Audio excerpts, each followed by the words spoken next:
Hi, it's Kate from Big Review TV. We are here at Two Birds, One Stone in South Yarra. Now, if you have not been to this place, you are missing out because it is one of Melbourne's finest cafes.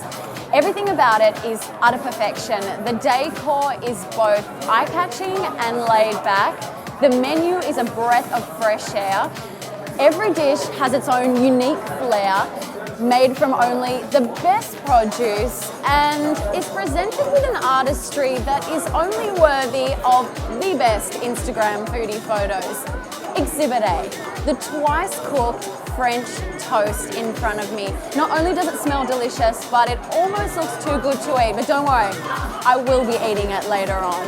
And I have not even started on the coffee.